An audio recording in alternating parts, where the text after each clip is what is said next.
So our next speaker doesn't need a whole lot of introduction, but I'm going to do one anyway, because Björk put a whole lot of time into these manuscripts, and I don't want it to go for no reason. So in 2007, our speaker not only won the U.S., or I'm sorry, not the U.S., the World Barista Championship, and co-started Square Mile Coffee Roasters. Before that, he was the UK Barista Champion in 2006 and 2007. He currently divides his time between Square Mile Coffee Roasters and a handful of consultant projects within the world of coffee and equipment. In 2011, James hosted an NBC lecture about reinventing espresso, and it was a great one. I believe it's still online. You should check it out if you haven't seen it. This year, James will talk about how to make coffee a viable career, which I'm really interested in hearing. So, ladies and gentlemen, without any further ado, Mr. James Hoffmann.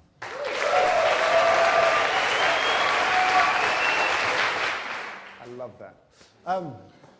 First of all, thank you very much for having me back again this year. You're kind of one of the most fun groups to speak to, so it's awesome to get to do it again. And last year I complained bitterly about the title of my talk, which Tim gave me, the Reinventing Espresso thing. I thought that was totally unfair and impossible. This one is my fault. I picked this because I think it's something we really both need and want to talk about. And it was funny yesterday when Björk spoke at the start. She said, when we introduce ourselves to each other, one of the first things we ask is, so, where do you work? Which leads to your past in coffee, which often then turns to your future in coffee. And it's a little gray for many of us. And I think it's something we all really need to talk about. So that's why I picked this. I'm going to start with the easy way out, which is, of course, a disclaimer. I haven't fixed this problem. I do not come to you with the simple, neat, I'm sorry. There's no one solution to this. It's just something we desperately need to talk about. It's something that happens a lot in private conversations, but I feel like it's not really something we bring up. I do not consider myself a perfect employer. I did not, was most definitely not a perfect employee when I was in that stage of my life. So I'm not coming here to teach. God, there's people in this room that have paid more out in salary than my company will turn over in 10 years. There are great employers in this room and around here, and I'm not going to come here and teach them to suck eggs. So let's start with a survey. Who here considers themselves to be at the beginning, in the midst of a career in coffee?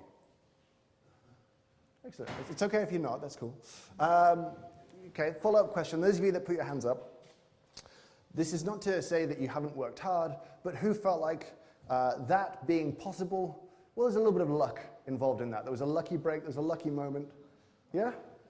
Now, that's really messed up. If I came and spoke to a group of accountants and said, who has a career in accountancy, and they'll put their hands up, who feels lucky about that, they'd be like, well, no. Lucky, that's a ridiculous thing. Our industry is almost mirroring some industries that are actually very uncomfortable around, where you work really hard in the hope of a lucky break. Be it, journalism, you write for a long time in the hope you get somewhere, film, TV, fashion, these kind of things. These are industries where you work, it's not great for a long time, but you work and you work and you work in the hope of a big break. And often the big breaks in these industries are big breaks. But I don't really feel like in coffee there's a big break. So why then are we slaving away? And these industries, I would argue, and I know this, there's a newspaperman in the room, so I'm going to be careful, end up being very nepotistic. It's who you know. It's not really about how good you are. It's about luck and connections. And it's not really they're not really industries that really breed talent from the bottom up and bring them up that way, which is something I think we want to do. I don't think we want to mirror industries like this. So I'm going to split my talk into two uneven parts because there's two different people that we need to speak to as groups, and there's kind of two different discussions. And the first one is we need to talk to employers, because if we're honest, these are the people who are in charge of careers.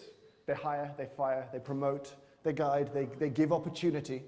So really, coffee being a viable career, 90% of it is in the hands of these people, of which I shamefully admit I am one. And as I look at our industry, I feel like in this particular area, we are missing something very, very, very, very, very important. And it's something that we talk about all the time. We're very proud of it in other aspects, but we are missing that. We lack transparency. I get lots and lots of emails from people who are into coffee and they're passionate, and they have a question which is like, I've just got into coffee, how do I do this for a living? How do I get a job as a coffee roaster? Can we even answer that question? How do you get a job as a coffee roaster? How do you get a job as a cupper? How do you get a job as a greens buyer? How do you get a job as a barista trainer? It's just an opaque thing. We don't answer this question, and this is a really, really important question to answer if we're hoping to bring people in and give them a future. And I was sort of hunting around doing a bit of research, and I came across this diagram, which I thought was kind of lovely. Now, none of us here are considering a career in optical technicianship, I suppose, but this is a kind of a career ladder and diagram, and this is beautifully transparent. If you want to know how to progress in this industry, to different aspects of it, it's made very, very, very clear to you. You must do this, you must achieve this, you must gain this qualification, gain this experience, gain this knowledge, then you may move up. And from there, you may move in a different direction.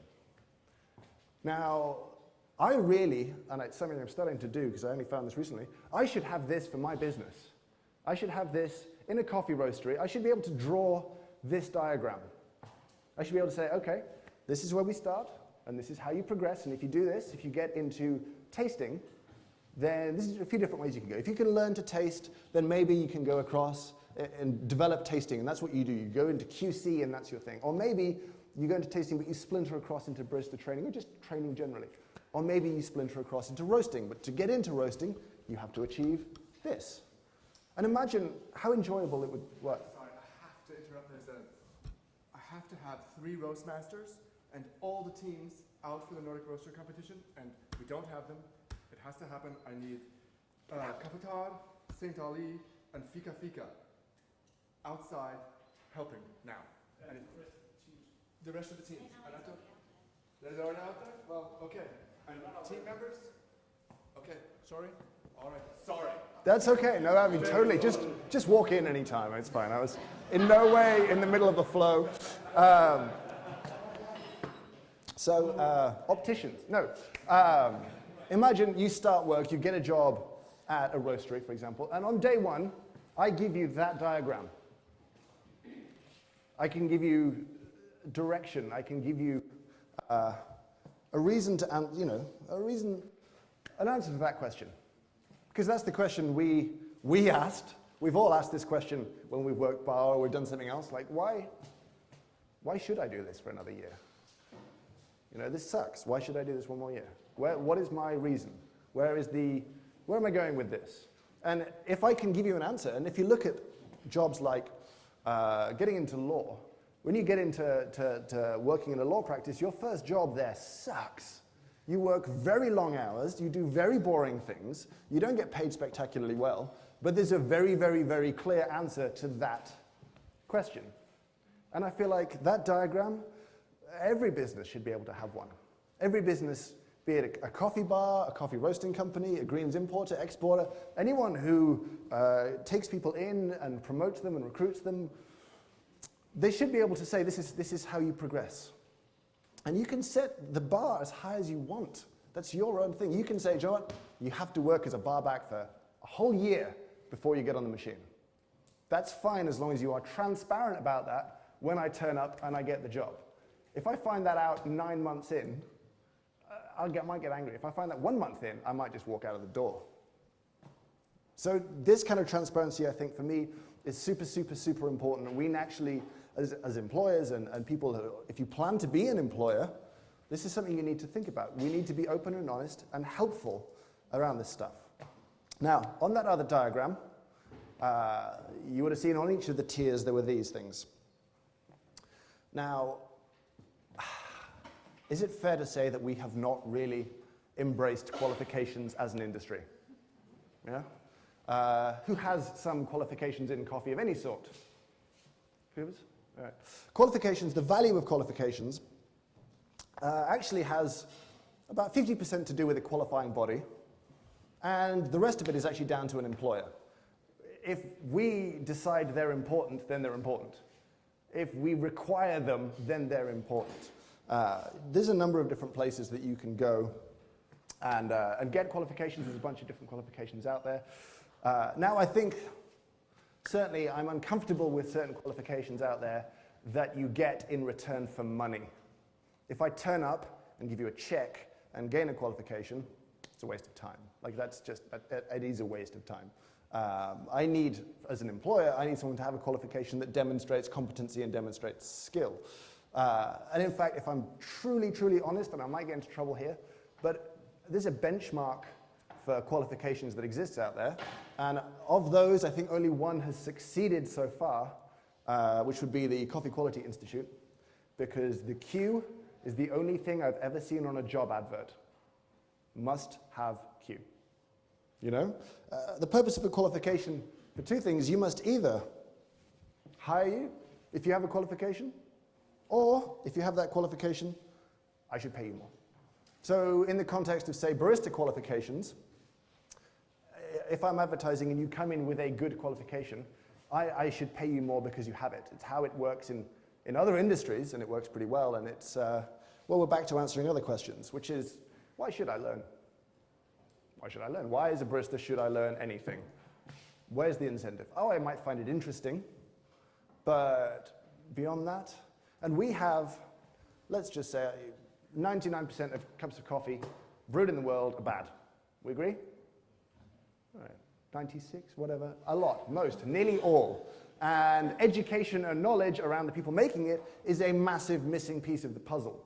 And if I'm truly honest, it's not a chicken and an egg thing. It's not, I'll only, hire someone with, I'll only demand qualifications once the qualifications are good enough, or, if we're to make them legitimate and valuable, we must demand them as employers. Now, I feel like those who've created qualifications have really missed a trick in this one. They have thought about what is interesting to themselves. They have not talked to people who hire for a living and said, hey, what do you want these people to definitely, provably have demonstrated that they know?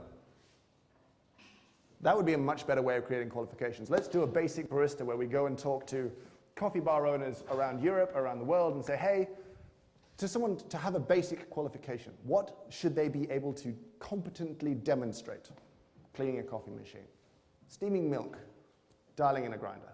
That could be it, but they must be able to demonstrate that, prove their ability to do that. Let's not make it complicated, but if there was a qualification that existed that demonstrated those things, I would hire someone based on them having it over someone who didn't. I might get to the point where I would demand it of a more senior position. And at this point, I answer this question, and I encourage people to learn. There's a good reason to educate themselves to be better at what they do. Pretty fair? All right. You know what we have to talk about now, though, right? Yeah, we do. Because ultimately, the conversation always comes back to this, does it not? It always comes back to money. And, the lives we lead, people want to buy houses, people want to raise families, people want to pay for their educations, like money is undoubtedly important. I did a little research. It was depressing. This is London. These are a little bit of data. So you can see on the left-hand side, we have some baristas. This is self-reported data, so be aware that some people may lie on this. You can sort of see at the bottom, it's a percentile, rather than, so 50% of people would earn that or below, 75% of people would earn that or below.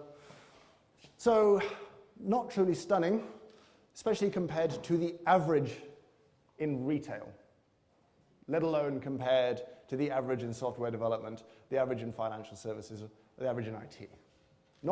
That's the average, the 50% point in those industries. Now, London is its own thing, and this exact data won't really correlate to anywhere else, but it's a pretty good indicator that the money is by and large below average, and it kind of makes me sad. We have people who are if I look at, say, coffee roasting, for example, I have people who I think are genuinely amongst the best in the world at what they do.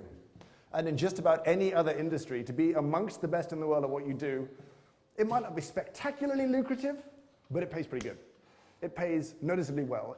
You earn appropriately to it. Pretty fair? Now, this conversation tends to make baristas very angry because, again, the lack of transparency in how the whole thing works is kind of missing. It's a big deal. So let's make a presumption. In an operating business, now you might disagree a little bit with that. I've gone for a range there. Anyone who's a cafe owner might be like, ooh, that's low, or ooh, it's a bit high. But I figure 25 to 30% is a pretty fair retail deal. And the way it works, the amount of money that a business has to pay staff is a percentage of turnover. It's a slice of the pie. For every pound, every dollar, every euro you take in, 25 to 30 cents of that goes into the pot to pay people. So if there's not enough money in the pot to pay people, we have to do one of two things. Well, we assume one of two things. One, we're not selling enough coffee. Probably true in a lot of cases. There's not enough money in the pot because the business is not bringing in enough cash. The downside of that, if I fix this problem, if I sell loads more coffee, I might grow the pot, but I need more people to do it, which divides the pot into thinner pieces, so which doesn't necessarily work. Which really leaves us with one or, which is that one. And I hate to say it, but can we remember sometimes that we set the price of a cup of coffee? I think we forget this. I really genuinely do. I think a number of people open businesses and are like, well, how much is coffee? Well, it's what he charges. You're like, well, hang on. Surely the way that most people do these things is they take the cost of the goods, they take the cost of the overheads, they take the cost of essentially people involved as well, and they work out how much it costs to make a drink, and then they work out that they should probably make some profit because otherwise they'll just stop doing what they're doing and quit, which is going to happen a lot pretty soon, I think. And they can come up with a price. We decide the price based on stuff in equals price out. And I do not think that the prices we're charging for the coffees that we are serving correlate to what we're putting in. In fact, I'm pretty confident they're not. So many people are looking at models like Starbucks. They go to Starbucks, like, okay, I'll do Starbucks plus 10, plus 15, plus 20 cents, whatever else. Do they think they have the buying power, the scale of this business? Are they buying the coffees of the same quality? Are they paying people the same? No. All of these things, the answer is no. They're paying a lot more for the coffee they're putting in. They're paying their people, or they're trying to pay their people more, and yet they're compressing themselves in the middle. And we talked about this yesterday. I've yet to see an example of a coffee shop putting its prices up, being open and honest about it, and being appropriate with it, and having negative consumer feedback, and having people walk away. I've seen places go, we have put our prices up because it's a fair price. We'd like to be in business. We'd like to do this. We'd like to be here tomorrow. We'd like to serve you. You like coming to us for coffee. We'd like to be here tomorrow to do that for you. So this is a big deal. Now, as a barista, bear in mind, if coffee gets more expensive, expectation may also go up. So bear in mind that expectation on you and the quality of drinks you produce will have to be tied to the price of the cup. So if you're going to earn more, then the coffee itself has to taste better. Fair? We good? All right. That seems fair. So I know money's a big deal, but money is not everything. Money is not, it's why we do our jobs, but it's not always why we do our jobs. And I had a kind of mental moment of, ooh, that's a good idea. There was a guy, Frederick Herzenberg, who wrote a piece in the Harvard Business Review. And the idea was that job satisfaction does not exist on a linear scale. You are not either satisfied or dissatisfied. You're not moving along one thing here. The idea is there's two separate issues at heart here. There is job dissatisfaction, from I'm not dissatisfied to I am dissatisfied. And then separate to that, there is job satisfaction, which is I'm not satisfied to, I'm very satisfied by my job. And he would argue that money reduces job dissatisfaction. Fair? Like, if you are not paid enough, generally you are dissatisfied by it. It's a constant negative niggling. But you might love your job, but if it's not quite enough, that's a separate deal. We've all had jobs we desperately love, and they're satisfying and wonderful, but the money doesn't quite work. But if we fix money, that's not enough, because that doesn't mean we're going to be satisfied in what we do. That's a whole other beast. We see, the cliche almost of the hugely well-earning person who feels empty and soulless, and they hate their job, and they hate their life, and they feel meaningless, so they quit and they open a cafe. But, and equally, you see people who work for charities or work for non-profits, and they don't earn spectacularly well, but their job satisfaction is incredibly high. So we need to talk about what makes job satisfaction. These are not my own ideas, let me be very clear. There are very smart people whose stuff I'm very glad they're selling books and talks and other things so I can learn. One idea I think we're all familiar with in any job is mastery. And I think, well, if this doesn't appeal to you, you've come to the wrong place. Like NBC is really not your thing if you're not interested in improving your craft and being better at what you do. And in any job, developing your skills and developing your abilities is an immensely satisfying thing and something we should always be worrying about and focusing on. Something that I don't think is a massive issue in our industry so much is the idea of autonomy. It's the idea of having control over your job and your destiny. We've probably had jobs that weren't in coffee where you had no autonomy. May I go to the bathroom? Like, may I do this? May I do that? Can you do this for me? Like, I have no power. I am just an autonomous drone that does what you tell me. That is very dissatisfying. Having control over your own destiny is hugely satisfying. But there's another one that I think we're missing, and I think that we're not thinking about very much, which is a really big one, which is vision, which is a business should have vision, and vision is hugely appealing to those who work within it. You listened to Rene talk yesterday morning. There is a man with vision, clear, strong vision, and I would go and work with him because I would want to be part of that. I would want to be part of something that is doing something that it really, really, really believes in.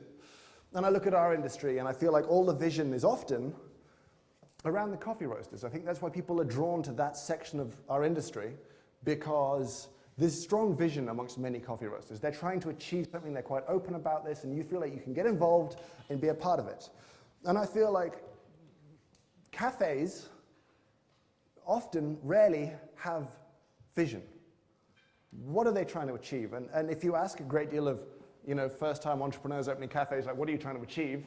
And the answer is usually, well, I don't want to go under this year. I would like to survive to year 2. That's not vision. And we might say, it's a cafe, what possible vision could it have? It sells cups of coffee. But are you saying, well, a restaurant can have a vision, it just sells plates of food. We seem to have gotten so focused on the little tiny detail of making cups of coffee that we forget the place of a cafe in our culture and in our community. And around that, there's certainly huge room for vision. You see people who work their whole lives satisfied by working for an entity with vision, be it charities or non-profits or businesses like that. You dedicate your whole life to being part of this because it's hugely satisfying. And I think it's something that we need to talk about and we need to encourage in all aspects, because it's a very satisfying thing. I remember working for a company with vision and I loved it. It was a good reason to be involved. It was a good reason to work hard. And vision turns hard, difficult work into challenging work. And we all want challenging work. We all want to be challenged. So it's something that, again, I think we need to talk about and discuss a little. So I feel like I've harassed employers for a while now, so I should move on to employees. I was a terrible employee. I didn't know at the time.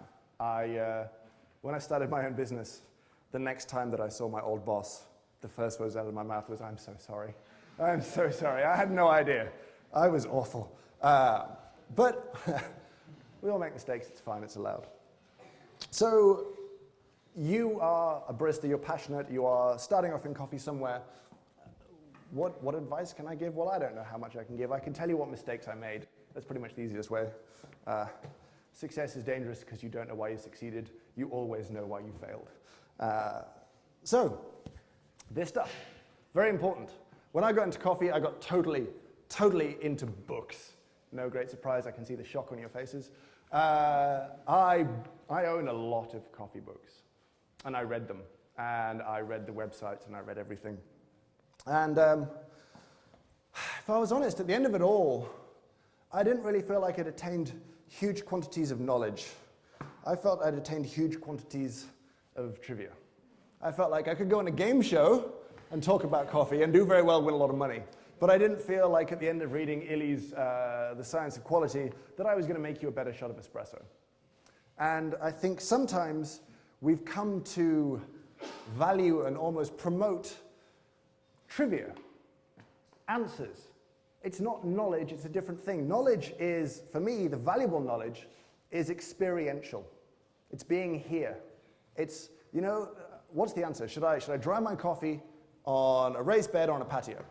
Now, the answer just being patio, it's a nice piece of trivia. To have tasted it, to have done the experiment, to understand it, that is knowledge, that is hugely useful.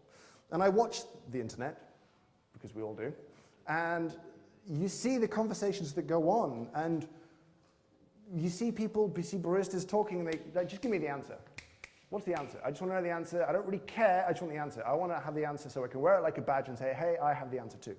You know, it's a maths test. The amount of marks for the answer itself pale in comparison to showing you're working. And if you show you're working and you're still wrong, you'll do better on that exam than no working and just the right answers all the way through. And I get very angry, and we need to promote and value, both as employees and employers, experiential knowledge. Trying, learning, failing, all of that stuff. I just don't want someone to collect the knowledge on Twitter and then be like, hey, I'm a barista. I know about the right basket headspace. I know what my dose should be. I know about extraction. And you don't really. You know, oh, I extract this to 19.5% because it tastes best. Do you know that because someone told you that, or because you've actually done the work? And if you've done the work, you are 100 times more valuable than the person that heard it from the guy next door. That's all I'm going to say. So, knowledge more than trivia. Speaking of Twitter, I don't think people have really clicked with the fact that you now have attached to your name and face a permanent, searchable database of every stupid thing you've said. I'm not kidding. Like every lazy question you've asked, every other barista you've trash talked, every shop you've been mean about, every idiotic photo you've posted, or, you know what I mean? It's all there. It's searchable. Now, if you come for a job interview and you're great and you're the perfect candidate, and I check your Facebook and photos of you being drunk, and I'm like, I'm not hiring you, that's illegal. I can't do that. I can't discriminate based on that. But if we're going to be honest, you're very present here. If you never get the interview, I never did anything wrong. Just saying, be conscious, be aware. It's permanent and searchable, and usually with your real name. Just saying. It's a wonderful thing. It's a wonderful tool. But be slightly terrified of it at the same time. That's all. All right. These things. I love these things. There's no great surprise, right? And I think many people see them as a shortcut to a better career in coffee. And it's a bit like saying the lottery is a shortcut to earning a lot of money. Like it's, yes, technically, if you win the lottery, you very quickly have a lot of money. And yes, if you win a barista competition, there is an opportunity, and no more, to develop a little bit faster. And certainly, God, winning the world for me allowed me huge opportunity to develop and learn and progress in what I did, undeniably. But value them for what they're really about, which is knowledge, learning, experience. Don't try and win it so that you can get a better job, because that won't work out so well for you. It's not a guarantee of anything. But they're really good and they're really great, but let's not make them something they're not. Which brings me to the last bit of this. I feel like we've fallen for a few myths out there, and I think it's part and parcel of the whole being attracted to the vision of certain things. There is no best job in coffee. Roasting coffee is not the pinnacle of a career. Buying green coffee is not the best possible coffee job that you can get. It's not. It's a horrible job for the wrong person, as is roasting. I cannot be a coffee roaster. I am not a coffee roaster. I am functionally incapable of doing that. And I thought for a while that I wanted to do that. It seemed cool. It seemed like an expression of knowledge and art and skill and talent. It's food manufacture. It is, and you do the same thing a lot, and it's not the most stimulating thing in the world, but There are people in my company who do that who love it, and it makes them very happy, and I am most definitely not one of them. I am not a green coffee buyer, nor should I be a green coffee buyer. I have no pretensions of being one. I do not want to be one, because I would be bad at it. I would be very unhappy in that job. It's the right job for the right person, and we've kind of put these certain jobs on pedestals and said, barista, terrible job. If you love it and you're great at it, well, you should want to leave that pretty soon and go and do something else that maybe doesn't make you happy, that maybe you haven't explored. What's my job? Honestly, I'm in sales and marketing. That's my job. Oh, no, that's a lie. Administration. I write the emails. But I work in coffee and I love my job. I love what I do. I love it. And I'm very happy doing what I do. It's incredibly satisfying. And I get to be part of an industry where I do get to taste and talk and learn and develop and have all the satisfying stuff. But I'm doing an appropriate job for me. And we can't all be coffee roasters. That's ridiculous. We can't all be coffee buyers. That would be terrible. This is a huge global industry. It's huge. There are so many different roles and opportunities out there if we start looking about and thinking about them. And we want to think about what you actually like and enjoy and want to do. And don't feel bad if it's nothing to do with being on a coffee farm on your hands and knees sorting through piles of red cherry. It's okay if that's not what you want to do. It's not the perfect thing. It doesn't make you a better person. It's okay. It's time to let those myths die and go, I think. So at that point, I'm going to say thank you very much, and if you have questions, I would be delighted to have a go.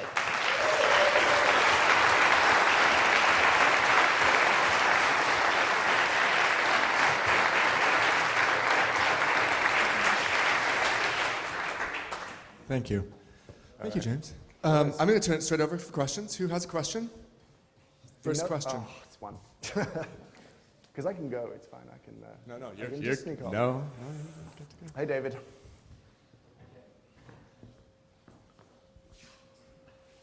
Hi. Sorry. Two points and one question, if that's okay. First of all, I applaud what you've said today, because as somebody who's been privileged enough to earn a living from coffee for longer than I care to remember, it constantly dismays me that there are too many people in our industry who are even so passionate about coffee that they forget that there's a living to be earned, and they earn nothing from it, and that really does dismay me. And also that there are too many people at all levels who are really not earning what they should be. So it's a really important subject that we should all be thinking seriously about, and how we can help our industry. Second point is on qualifications, the one that you mentioned. You know what I'm going to say here. I do. That SCA have a coffee diploma system which was launched last year, which has been very successful. And one of the objectives of that is to provide certification which is recognised in the industry, so that potential employees can use the certificate to help them get a job, and potential employers can recognise that people have certain skills and qualifications. So they're my 2 points. My question is, one thing that I don't think you covered is, in my view, in many countries, the status and importance and credibility of barista particularly is not recognised in the industry. And we haven't, as an industry, I think, really tackled that issue and elevated it to a right level of importance. Do you have a view on that? Do I have a view on that?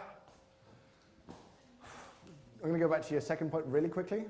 All I would say is that from my point of view as an employer, I would gauge the success of the qualification by its uptake in job adverts as a primary measure of its success, rather than uptake of people going through the program, because it's the egg, that's the chicken for me. As for barista being taken seriously, being a credible profession, again, I feel like the burden is falling on the baristas when it really should be falling on the owners, on operators, to make it clear that their expectations of their staff are that they be professional in what they do. Be that how they dress.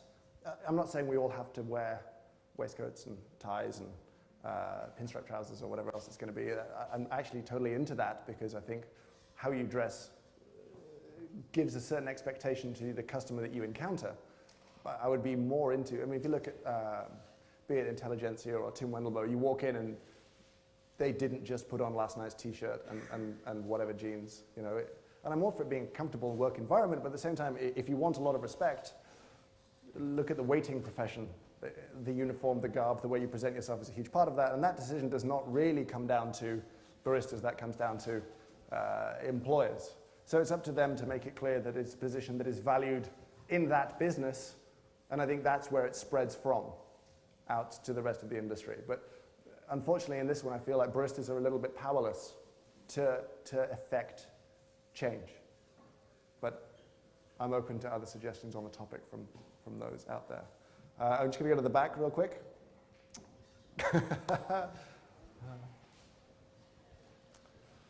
If you're saying that the coffee price is not set right, so far I have not seen any coffee roaster giving to their customers, the bartenders, a mathematic or a graph how they should calculate what the cost of the coffee would be. Ourselves in the world of equipment, we talk more and more about total cost of ownership. But isn't that something what the coffee roaster or the suppliers might give as a tool to their customers, bartenders, to help them out to make the real mathematics about the cost of the coffee and what they should be selling it for? Okay, I'm going to answer that with a small confession. I believe genuinely that I should not have been legally allowed to start a business when I did. Genuinely, I should not have been allowed because by and large, I didn't know what I was doing. And I was very lucky that I had very smart people to ask questions to and help me out. But we, as an industry, have to address the fact that we've made it completely acceptable, in fact, almost encouraged for people to open a business without any real knowledge of either the product or business. And I feel like, yes, in certain situations, a roaster should be a source of knowledge and a partner, supplier. It should be a relationship between them and the coffee bar. I think that's very healthy. But at the same time, the burden of responsibility must lie on that business because they're the people who go out of business and don't pay their staff that last month's wages. They're the people who are responsible. Does that make sense? Like they should set that price because they know what they're doing. We should be harsher to our industry and say, if you don't know how to price a product, you should totally open a cafe, but maybe first you should learn how to price a product and you should learn how to do a bunch of stuff. And I certainly should have gone and done at least a year of how to read a balance sheet, how to do P&L properly, how to do cash flow properly. It's all really simple stuff to people who've been running a business for a while. But by and large, I work with a lot of first-time entrepreneurs, and by and large, this is fairly new material to a great deal of them. And we, as an industry, thumbs up. We think that's just okay. And bearing in mind that those people are the people who set a ceiling on the price of coffee that compresses all the way back to the people who grow coffee.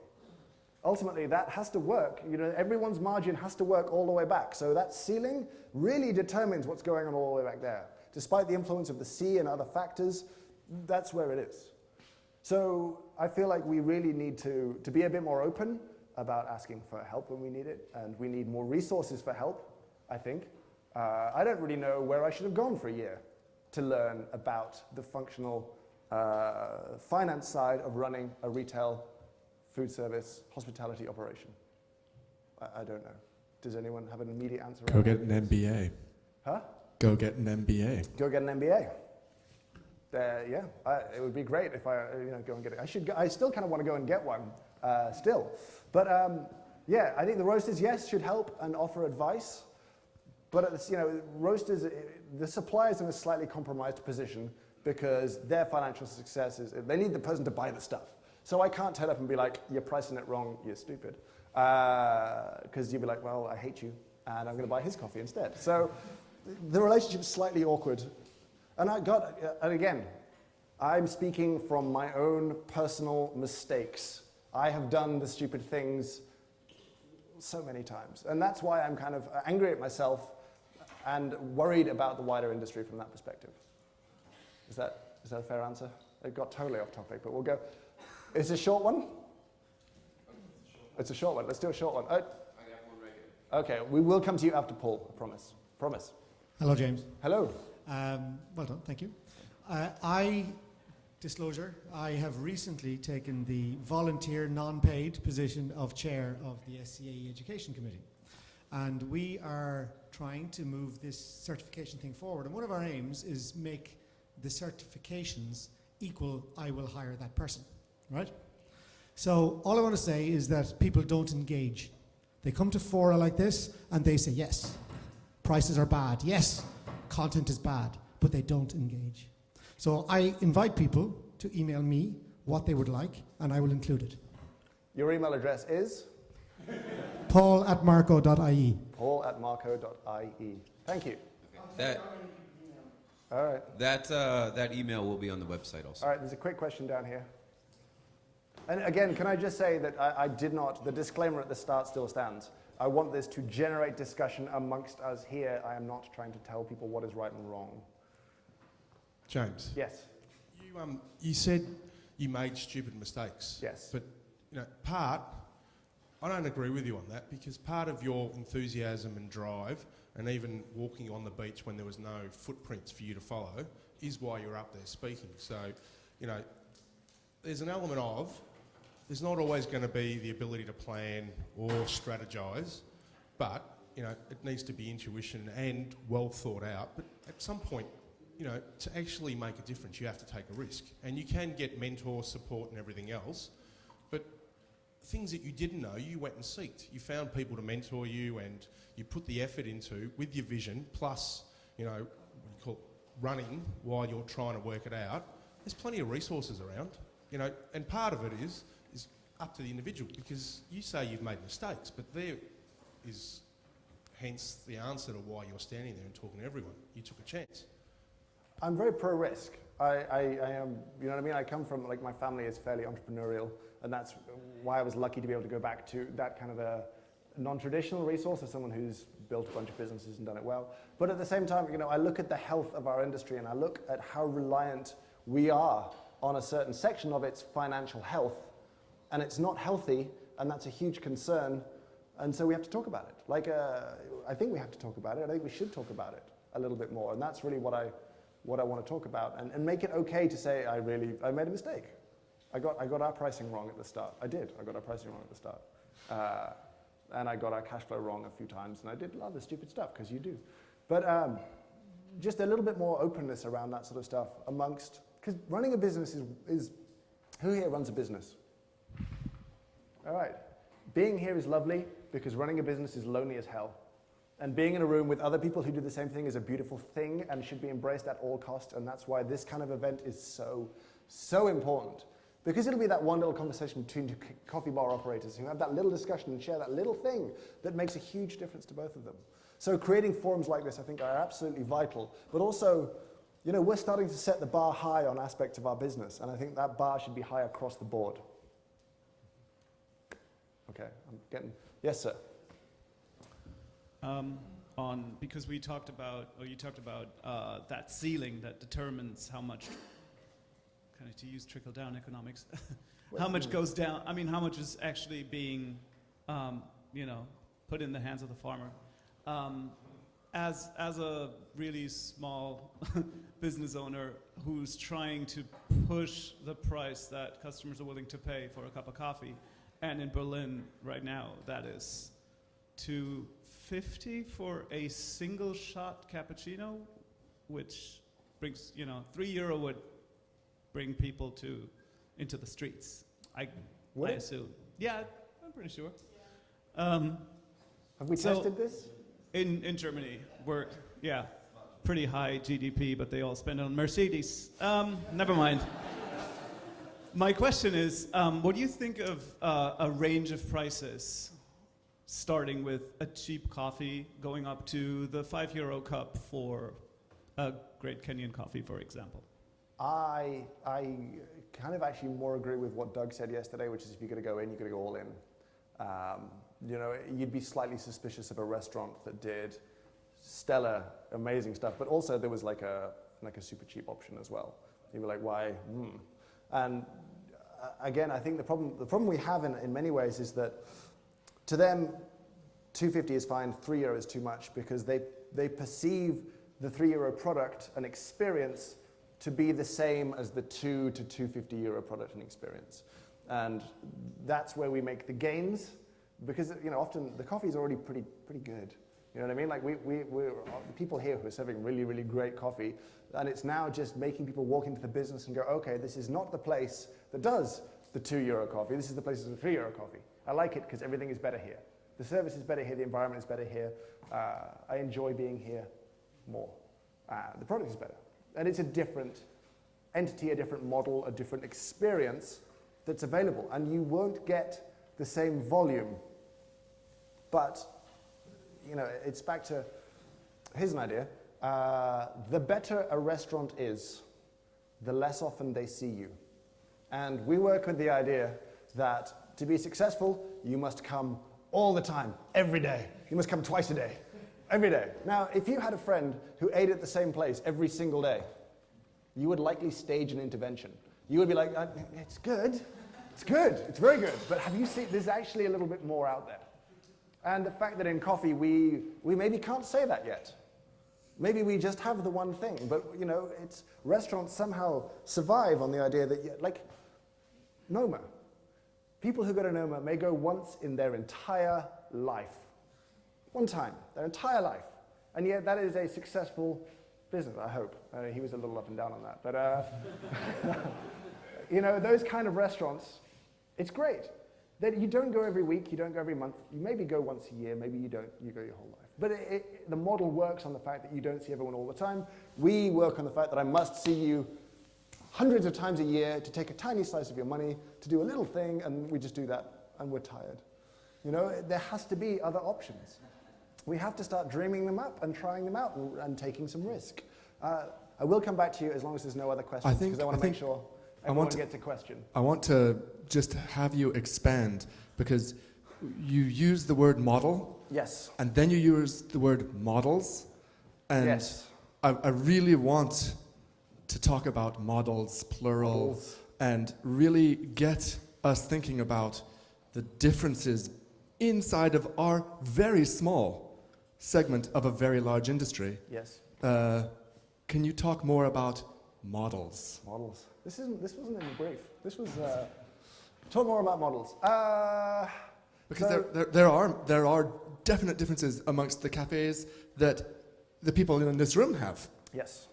And I don't feel like it should be viewed as a negative. If you have a model of a high volume shop that delivers effectively and produces a great product, that's a good model. It's a wonderful and very necessary model. And Tim and I talked about this a little bit yesterday, the fact that there's no one right way, and please let's just all shift from doing that to doing this instead, because that's really boring.